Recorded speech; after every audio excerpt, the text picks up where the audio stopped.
WRY. Union Development Officer. The Union Development Officer leads on events and activities in on-campus venues, guides the union's sustainable practices, fundraising and volunteering, and aims to enhance the vibrancy of the student community. They are also responsible for student nights out. Key responsibilities include developing fundraising opportunities, collaborating with the York SU events team, and improving sustainability within the union. Hi, I'm Tasha and I'm here with Anna Lindberg for the role of Union Development Officer.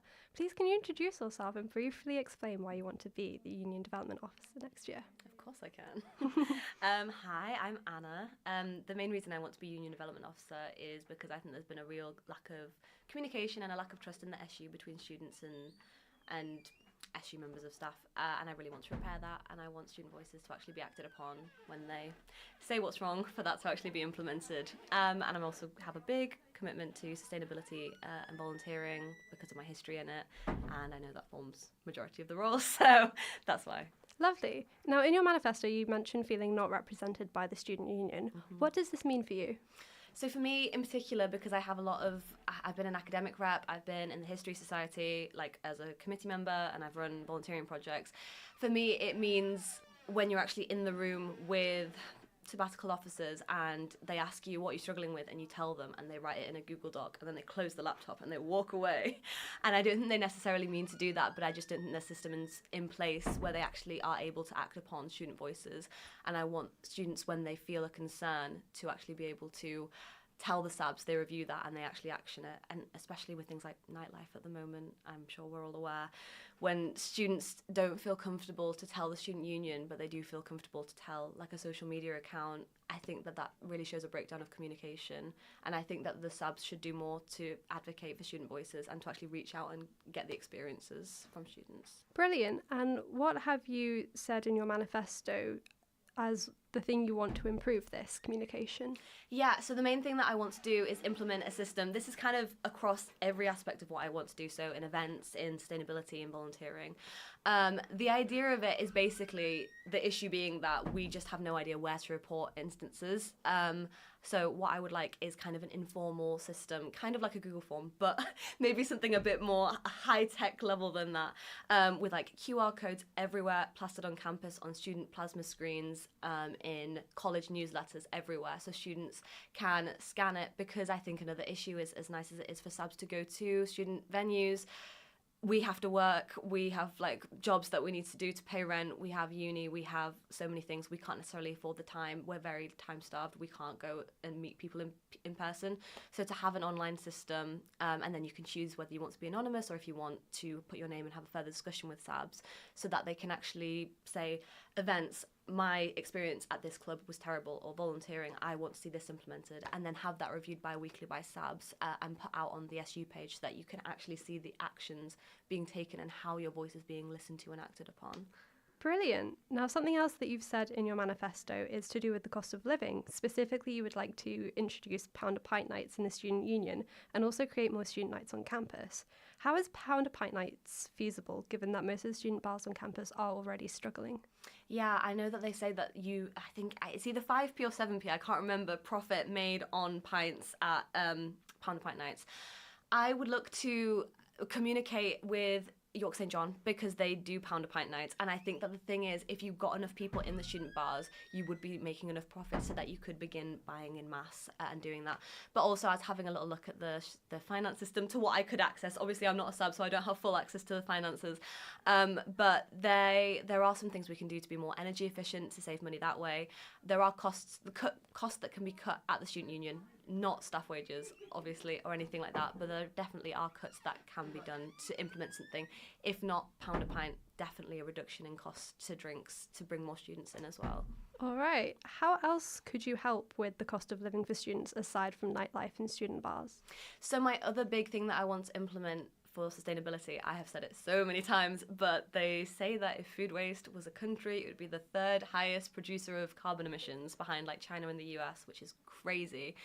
For that in particular, I already have started with All Should Eat, my volunteering group, to implement food waste programs for students. So many students after I read a student manifesto on it, and it said that after rent and bills, students have 50p a day to live off of, which is just ridiculous, and it's only going to get worse, and we're only going to get less funding.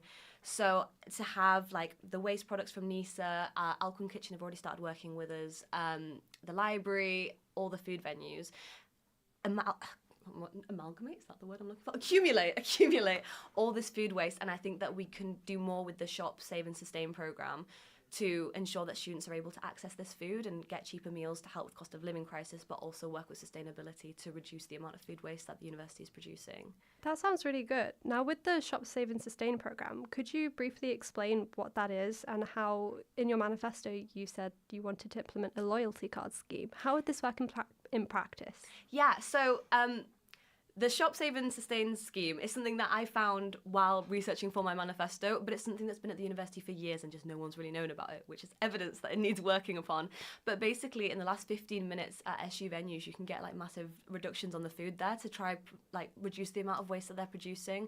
So the things that I'd want to implement is I'd want to make it a longer time period, like half an hour, 45 minutes before, so students actually have time to get to venues, kind of like a too good to go kind of system. The other thing I want to do is the library app have like a little notification that says Alcon Kitchen is closing and you can go and get discounts on the food there.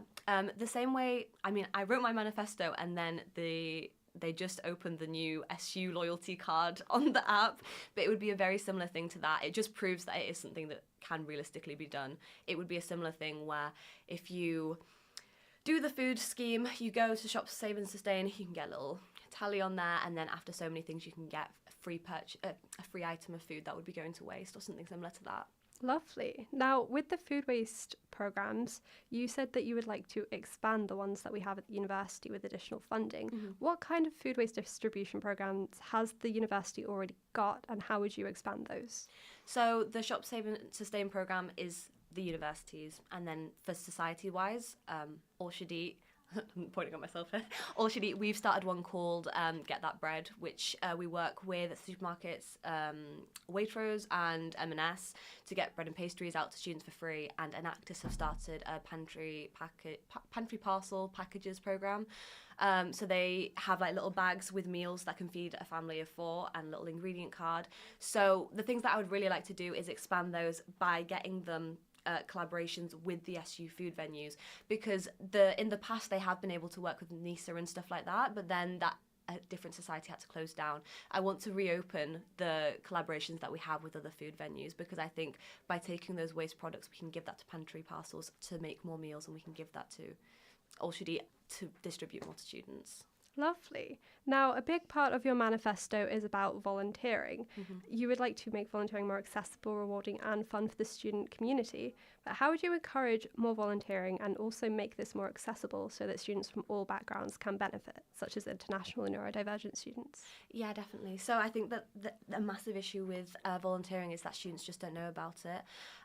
So I want to do a lot more to promote it on campus, because there are so many different types of volunteering, some more accessible than others, and there is definitely something for every student. I know that, like, for myself, when I do an All Should Eat event, I always try to make it on a ground floor level because of accessibility issues with the lift always being broken, having them in rooms where you can get wheelchairs through, and also volunteering projects do a wonderful job of having it's very rare that they do a drinking event, but they do a very good job at kind of talking to their students about what they want to see, and they do duck feeding. They do things that if you are a neurodivergent student, you want something that's less sensory, you can do that. And I think engagement as well, it's really important to incentivise volunteering programmes, so SU benefits like socially but also formal, like recognitions on here and things like that, would really incentivise students, and have volunteers that dedicate so much time to actually give something back to them would be Lovely. Really wonderful. Now, finally, what is one thing you would like voters to remember about your manifesto before we finish up? I think the thing I'd like them to remember is that I have a lot of experience at the university in different committees, in volunteering. I have a track record of standing up for student voices. I've written news articles. I've run events for supporting different charity organisations. I've stood and given food out to students. I'm so passionate about the student voice and the student experience here. And yeah, I really think that I would be able to make a difference in how achievable everything I've said is, and I know that I would really fight for the student voice. So yeah. Lovely. Thank you so much, Anna, for running for Union Development Officer. Next up, we will have the next interview for Union Development, which is Jen Andrews with Elizabeth Slater.